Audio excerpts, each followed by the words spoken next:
This is Mile High. We have to do it better in order to move people along. Up, down, inside out. If you get your mind right, it is not. It is a receiver of thought. because love is my first technique. It's now time for the show.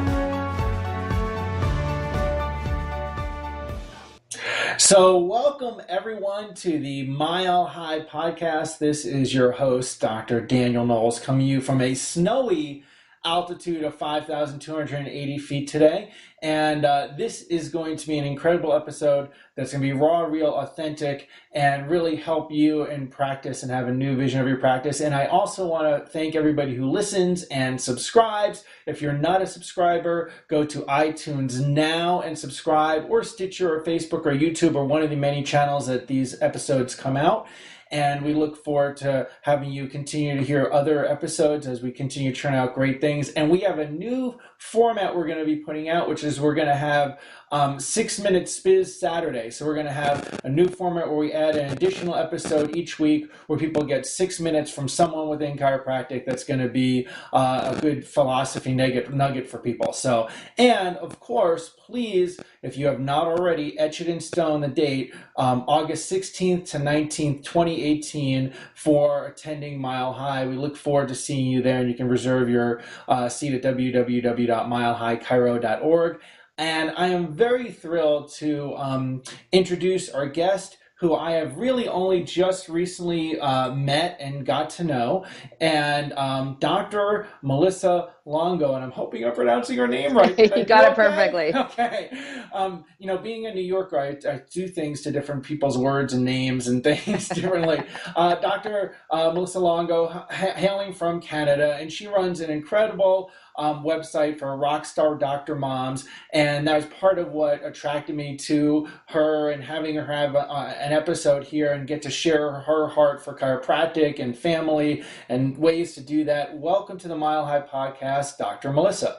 Thank you so much. This is going to be fun. Oh, it is going to be fun. And especially when I looked at the information you sent back, and the first thing you said on it was your favorite quote was "leap and the net will appear." I love that quote. I've heard that before, and it's something I tend to do in my life. Why do you like that? I just think there's, all the magic happens when you step outside the comfort zone, right? And whether any part of your life, whether you're in your relationships, in your personal life, in your, sports, training and practice, everything for me, I've been scared to do a lot of things. And, but when you take that first step and you do them, things always work out. And if you're aligned with the way you're supposed to be going, then things always work out the way they're supposed to. And I've had some of the greatest joy come from some things that I was terrified to do in the first place. So it's helped me. And that's so true. Growth happens when you get outside your comfort zone. If you don't want growth, stay comfortable. So, really. Yeah, in anywhere, any dimension. Yeah. In any dimension. And especially right now in chiropractic, because that's, who we're focused on serving here with this episode, there's a lot of, I don't really want to use the word fear, hesitation around practice, going to chiropractic school, getting out of chiropractic school, opening a practice, opening a second practice, hiring associates. There's lots of hesitation in those areas, and we want people to be empowered that they can do it. One of the things that I know, well, let's start with people getting to know you better. How about you just share a little bit of how you found your way into chiropractic to start off? Sure. I actually was in second year kinesiology at university, and I had a shoulder injury. And I started after a couple of days getting some numbness and tingling in my hand, and my mom said, you should go see a chiropractor. And I looked up, I tried to go see the person she saw. He was busy. I tried someone else. They were busy. I looked up in the phone book, found a woman, went there, and that was Dr. Nada Lubrick in Oakville. And I sat there in front of her, and she started talking chiropractic. And it's funny, Daniel, because she said to me, oh, you're in anatomy, you're taking kinesiology, you're going to become a chiropractor. And I don't know innately what possessed me at that moment to say, oh, well, I'm going to apply. I didn't know anything about chiropractic. And so, I literally went home that day. She adjusted my shoulder. Everything felt better. And I started the application process right then and there. And, I applied to CMCC. I went in, I got in my second year. I tried twice to get in. But during that first year of my chiropractic care with her, I just realized how much better my health was. I mean, it wasn't just my shoulder injury, that was long healed, but my immune system was better. I was sleeping better. I was performing better in every aspect of my life. And that really, for me, grounded me, and this is the direction I wanted to go. And when I applied to SimCity my first time, I got on the waiting list. Second, so then in that year, I had to wait before I could reapply. And I looked at some of the schools in the States, and I just decided to see if I could get into SimCity one more time. And I had the chance to work with some physios and work with some other professionals. And again, it just really, my heart was, this doesn't really fix the problem. I really want to be a chiropractor.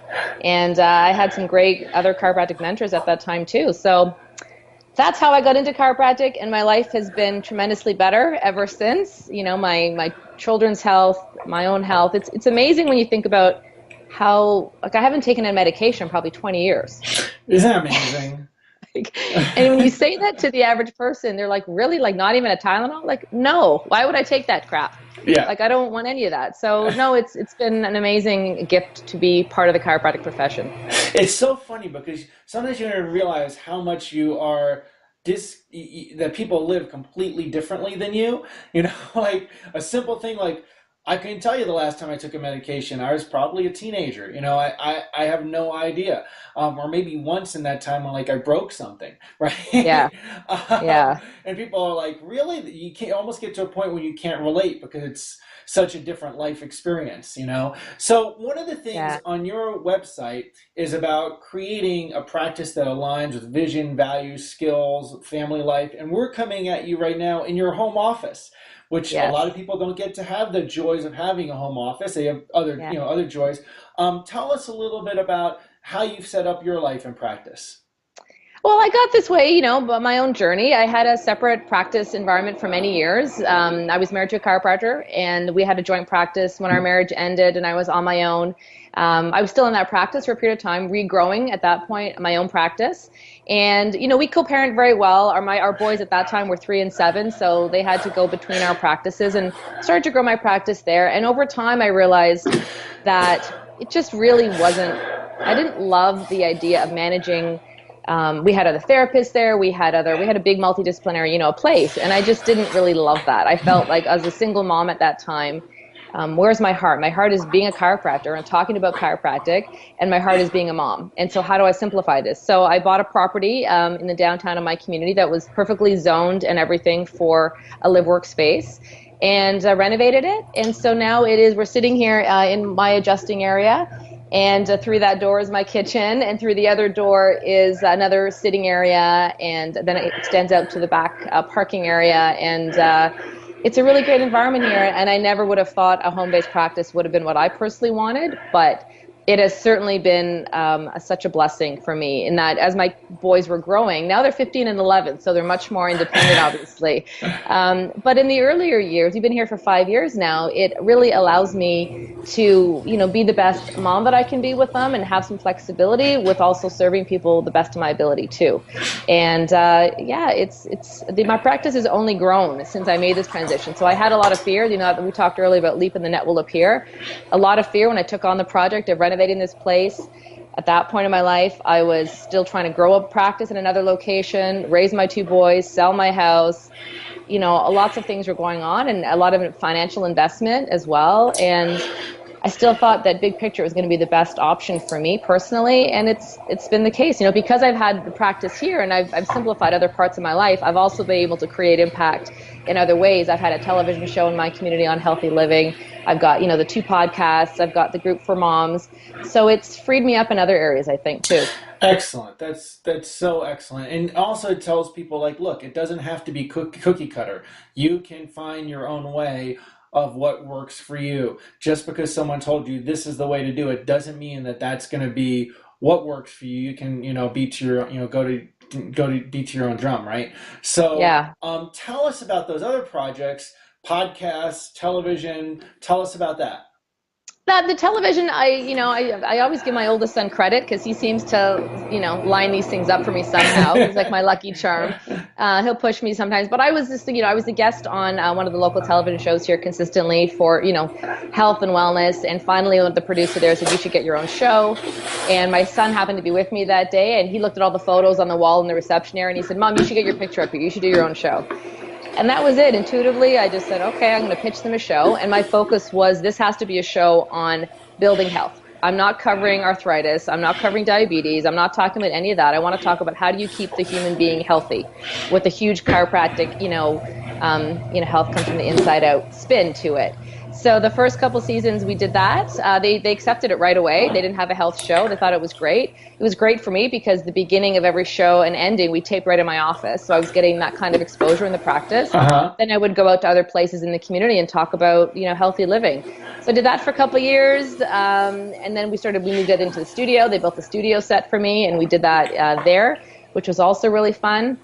And then I started to get the itch to do something else, in working with, you get one project rolling and then you start to want to do something else. It's like the flywheel starts spinning. Yeah. Yep. So then I started podcasting 2 years ago. I did, my first podcast was just for moms, and it was designed to have conversations that I was having, you probably had these in your practice too, right? With, parents, feeling like they're never doing enough, or feeling tired some days, or feeling just alone, really just feeling alone. Are they the only one that their child doesn't sleep, or, having challenges with their behavior or anything? And so I started interviewing other moms from all different, a lot of chiropractic women, but also moms who were CEOs, moms who stayed at home, moms who did anything. And it was really fun. It was great. But I realized that my heart was really with chiropractic women and chiropractic moms. And so from that one, the second spinoff launched actually almost a year ago, December 2016.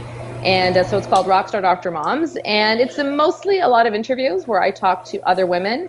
Majority of them have been our moms. There's a few that are not, but they offer some value, to the show. And then there's, some monologues as well when I talk about, some of the things we're just talking about here. How do you build community in your practice? How do you stay authentic to yourself? And how do you really figure out what your own values are? And how do you create, a great practice environment that reflects you? So that's been really fun. And through that, we've built a community, a private Facebook group. I've done some programs for those women. Recently, we just did a mastermind program where the women that all signed up, I placed them into separate mastermind group calls. And so now they're connecting with each other, and they're having, these weekly accountability calls with each other and finding that connection and support for, so that's awesome. Been, rewarding. And, having this home-based practice still allows me to grow and be a chiropractor, but also has allowed me the time to start doing some of these other things that help me feel personally like I'm creating an impact as well. Well, this is awesome. And what are the names of those podcasts so people can latch onto them? And we'll put them in the show notes, but mention them now. Sure. Rockstar Doctor Moms is the chiropractic moms. It's obviously still in production, long list of episodes still to be released and into 2018 for sure. And the first one was called Everyday Rockstar Moms. So that one, I'm not currently producing any more shows, but it still is active. And many of the women that have been on Rockstar Doctor Moms have been on that show too. And they've talked about mom life from a different avenue. So that's helpful too. So let's further the conversation in terms of that, working with so many people, and let's start with moms. What are some of the struggles, challenges that you see frequently or come up commonly, and solutions for them? I think the number one thing that women, a lot of women are struggling with is, and I don't think the men are any different. I think women just have different biology. So if women choose to have children, they've got to deal with pregnancy and then, nursing. And most women in chiropractic want to raise chiropractic families. So not only do they want their families well adjusted, they want to feed them the right food, and they want to give them the right time and attention and love and be present. And there's only so many hours in a day. Right. So I think, and that's not to say that dads aren't trying to be as engaged, but biologically, women are doing the nursing, right? They're the ones that tend to be up at night. So, I think there's always the elusive not enough time.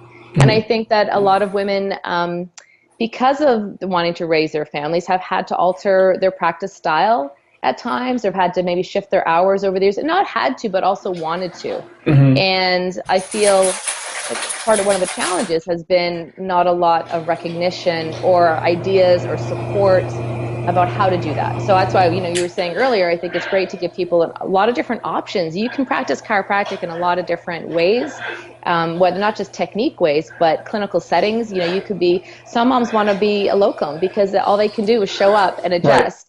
And they're not managing a whole business. Right. And other moms love being, independent contracts because same thing. They show up, they pay their percentage, they get to adjust. They're not taking care of a whole business. And so I think those are some of the solutions that some women have found, that trying to figure out what's going to really work well for me. But that starts with looking at what's really important to you and really getting clear when you're male or female, what are the values that you hold dearest? And then how do you build your business life around those values so that you feel fulfilled as a human being and not just fulfilled as a doctor?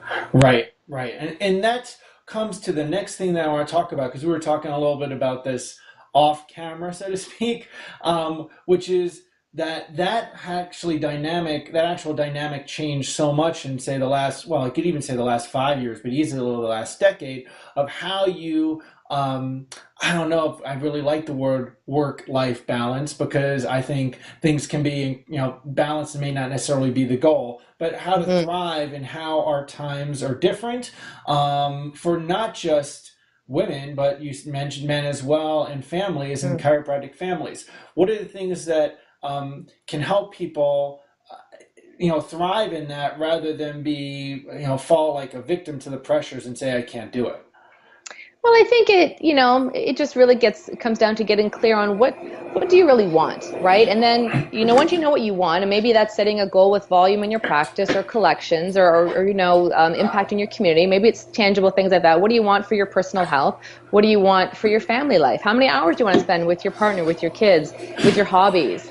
And everyone's a bit different. And so I think once you get really clear, that's always the first place to start. Then okay, I'm going to make these choices in my life because these are going to lead to these results, right? You kind of work backwards. You reverse engineer it and figure out, once you know what you want, then you can decide what action steps. So for some docs, I was just at a mentoring session actually on Friday, and one of the guys there was saying, his practice now is probably 2/3 of where it was a couple of years ago, from a volume perspective, but his level of joy is dramatically higher.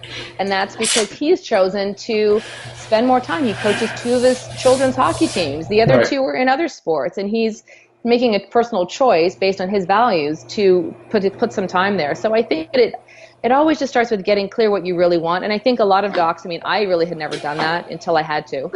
And I really thought about what kind of practice life do I want? And then once you know what you want, then you can work backwards. If it means you have to change your hours, if you have to change your location, lower your overhead, find different mentorship or coaching programs, then I think you can put the pieces together, but you can't, I can't get to Colorado if I don't know what the map is going to say, right? Right. So I think it comes down to life, works that way too. You really have to know what you want first.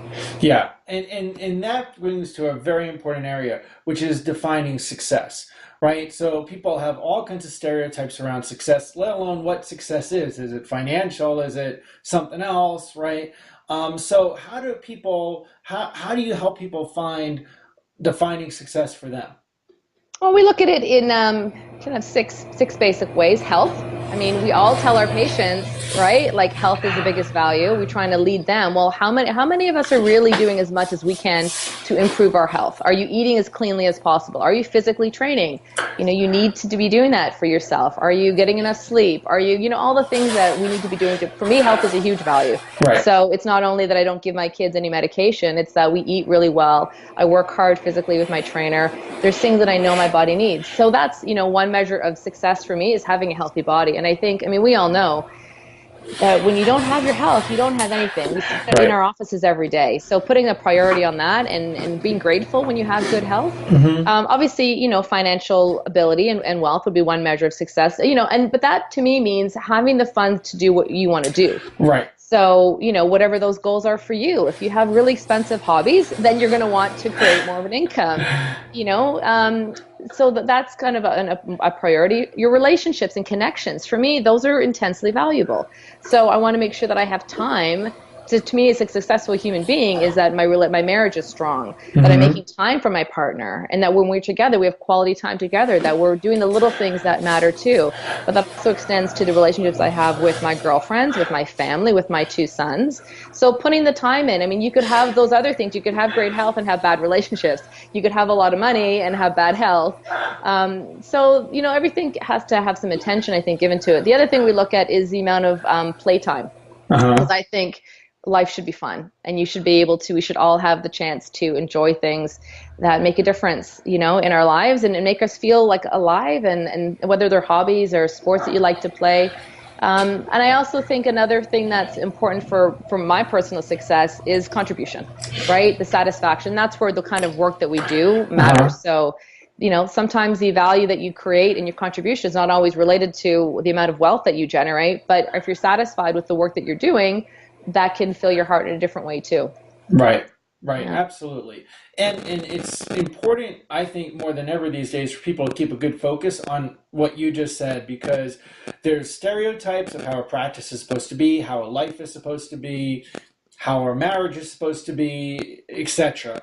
And sometimes those put pressures that are not yielding you being an authentic you, and living the life that you want to live. And ultimately the person that pays the price are, you, but also your practice members, because they don't get you at your best when you're in that kind of situation. So it's a contradiction too. Right. Absolutely. Completely. And it's also something that's not necessarily easy. It's not like you or I have that 100% figured out. It's just something that we want to, ongoing. It's an ongoing process. And that comes to something else that you mentioned, which was keep calm and carry on, which is another thing I love. Why do you tell us about why that's important to you? Oh, it's so simple, but it served me so well in so many different situations. When I was rebuilding my life and then rebuilding this property here and renovating, that was a 6 months of crazy time in my life. And I had a little note that said that hammered to the wall, because all I could do with all the things I was managing was try to stay calm and keep moving. And that applies to all our days. I mean, some days you have a bad day, with your kids, or you're not feeling physically your best, or maybe, you have a challenge with a staff member or a practice member. Keep going, and I think it's also never going to be good if we lose our cool, right? If we don't stay grounded with what's in our heart, sometimes the wrong things come out of our mouths, right? And we then have regrets about how we handle a situation. So trying to stay calm and grounded. For me, sometimes what that looks like, if my kids are, we're having an issue, I'll walk away, so that I'm Italian. So sometimes things can escalate pretty quickly. So, I keep calm before I carry on with whatever I want to talk to them about. Just 2 days ago, my son broke his collarbone in a hockey game. And man. I was the only one there. The trainers were both away. There was anyway, it was a crazy time as well. And I was the one dealing with him, and I had to stay calm because he was starting to go into shock. We needed to get him to the hospital. Even that whole situation in the ER, when they're like, okay, was he allergic to anything? I'm like, I have no idea. He's never had a drug in his life. Right. What do you mean? I was vaccinated too, just so you know. And, just trying to stay calm in any challenging situation and just keep going, one foot in front of the other. Yeah. Yeah. Well, and it's so important. It's so congruent with our chiropractic message and chiropractic lifestyle to do that.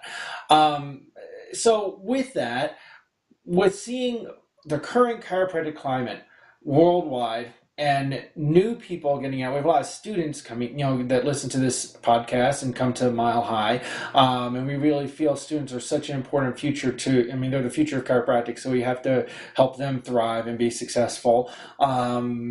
And so what do you think is important for new grads going into practice?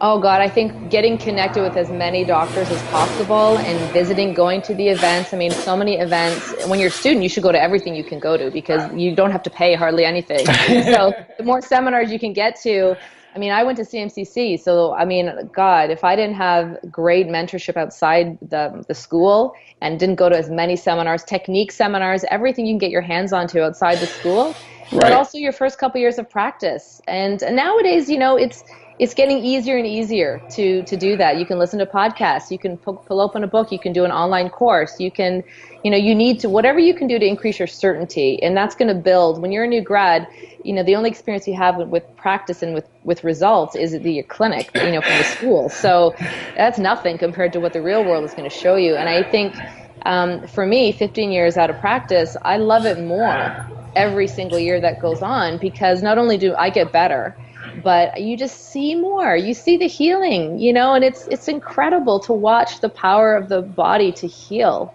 when you give it what it needs. And chiropractic is the foundation of that. And it's I love it. Yeah. So I think that would be my number one thing, was just to get out and do as much and get connected. No one wants to feel alone in practice, and practice can be very isolating at times. So if you're not connected to other people, whether it's through listening to shows, whether it's through joining different programs, Facebook groups, people in your own environment, staying connected to your classmates. You've got to build your tribe. I mean, any time that I've been in a difficult situation in my life, it's the people around me that always pulled me through. So I've been really blessed to have great, as I said, great mentors and great support, but, a great mastermind group that I've been in for 5 years now, and other great girlfriends in practice, and other people who are doing really cool things that I can learn from. So I think you need to surround yourself with people that are doing what you want to be doing, and doing a little bit more than you're doing probably too. Well, and you hit another great point, which is so often chiropractors think of themselves as lone wolves, or the rugged individualist that can do it all, and they really plugging into, I love the word tribe, plugging into a community, and making sure you stay connected. Like, we do philosophy nights here, and I don't do them because I need another thing to do. I do them because I know it's important for chiropractors to come together and get some support, because if you practice as an island, it can wear on you versus staying connected to other docs. Yeah, I just had a mom email me a couple weeks ago, and she found my podcast, I think just from a podcast search, and she said, thank you so much. I just feel so normal now. Because she has 2 young children, and I think, is in practice with her husband as well, and, just the different expectations that she had for herself, or like you said earlier, the landscape is changing, and I guess for new docs too, or new grads, or all docs, just know that there's so many different options nowadays that you don't have to just have a private practice. You can work with other docs. There's ways to share costs, there's ways to share staff, there's ways to outsource tasks that you need done. I mean, there's ways to use the virtual world there to grow your practice and connect with people. There's so many more options now. Yeah, absolutely. And another thing that we picked that I want to touch on as we probably are come towards winding down is leading, which is let's talk about leading patients, leading practice members. What are some things to help you stay in the space to lead them towards, because people come to us we're people with 2 heads because we haven't taken a medication in 20 years, right? So helping them go from wherever they are to a different place, how do we help lead them? I mean, I just think it's always starts with connecting, whatever you're going to do to connect with people, and however you do that in your practice, and then really talking to them on their level, what's important to them. If it's important for them right now just to get back, playing with their children, or to not have any pain when they're at work, seeing where they're at. I mean, obviously it's our job, I believe, to show everyone the chiropractic principles and to lead them to the power of the body to heal. And so we want everyone to understand our complete philosophy, but not everyone has been to the seminars that we've been to, or knows it the inside out, because they've taken drugs for 20 years. So I think it's really respecting people on their journey and understanding that, as we lead them as best as we can to inspire them, you can feel better. This is completely possible. Your abilities to perform can be expanded in every facet of your life. This is how we're going to start. So I think there's some leading and direction with also a lot of compassion and respect for them. Not everyone wants what we want for them at the same time. And I think a lot of doctors can get really attached to that. So I think that's where detaching from the results and just sharing your truth and sharing our truth and knowing at the end of the day, we're doing the best job we can, and letting them make their own choices. I mean, we've all had people, I've had lots of people who haven't wanted the corrective care, and they haven't wanted the life-changing chiropractic care that I've wanted them to have, but they've come in for acute care. They've referred people. They're still coming to the practice 10 years later, and they're referring people. So that gives me the chance to help other people and start telling the story to somewhere else. So I think loving people for where they're at and trying to lead them, and respect that everyone ultimately has a lot of other things going on in their life besides just their chiropractic care, and understanding that for them. And I think that's more important now than ever. A lot of things that people have done in practice may have worked when the world had a different landscape in the 70s and 80s, but it's so different now, and people's lives are at a different pace, and are getting pulled in different directions, just like we feel, and respecting that and saying, hey, I know you're here, and saying you're here and you got to make this jump across this chasm they're called the Grand Canyon to be over here, otherwise I won't take care of you, really doesn't work, right?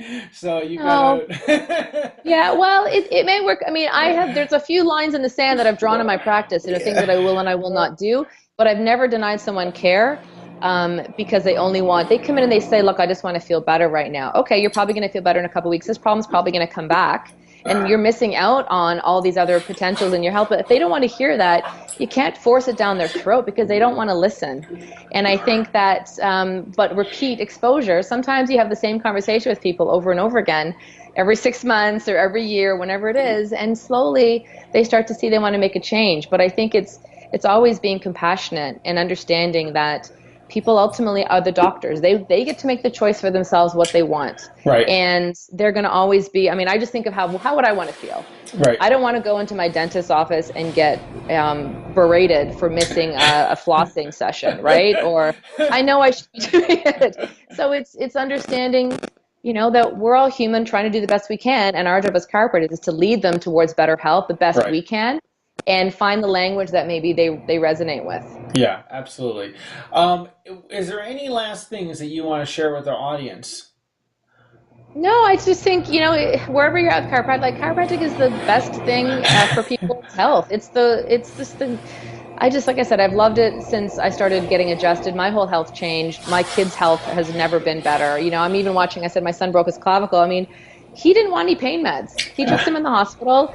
But after that, he even didn't think it was working on him, because, he was feeling better. And it just extends. The chiropractic lifestyle is so much more than just how we run our practices. It's our whole lifestyle. And I think we've talked about so many great things here where, look at your own lifestyle and make sure that you're living the life that you want to live, that makes you happy, the same way you would encourage, people in your practice to live a healthy, holistic life for themselves. Awesome. And I want to recommend everybody who's listening to this, run over to Rockstar Doctor Moms, check it out, and go on iTunes and check out your podcast, subscribe to it, so people can stay in tune with that. And we're going to put all that information in the show notes. So if you're driving, please don't try to write it down, and we don't want to cause any subluxations. But you'll be able to get that information off the podcast notes, so you can stay connected with Dr. Melissa. And I really want to thank you for taking your time out, especially with, little traumatic injury a few days ago, not you, your son, and that, but it is another testament to, hey, this is, chiropractic, and this is real life, and, home office, and I can do the dance of all this stuff together. You just try to keep calm and carry on, right? You try to make all the pieces fit together. This is a short week for me because I'm on holidays this weekend, and my son's got all these appointments. He's got an ortho appointment. He's got a physician. He's got all these appointments now, and it's busy this week. But I was honored to be invited onto the show. I think what you're doing is amazing. It's another opportunity for docs to stay connected and learn from some great people that you've had on the show. And yeah, so thank you. Well, thank you very much for saying that. And thank you, everybody, for tuning in. If you've enjoyed this episode, 1, check out Dr. Melissa's podcast, and number 2, subscribe to this one and share it on, some social media channel so other people get to enjoy the benefits of it. And clear your calendar, August 16th to 19th in Mile High. It's the highest event in chiropractic for sure. And so you want to be there, www.milehighchiro.org. And thank you again, Dr. Melissa. Thank you. Like our page on Facebook, www.facebook.com/Mile High Chiro.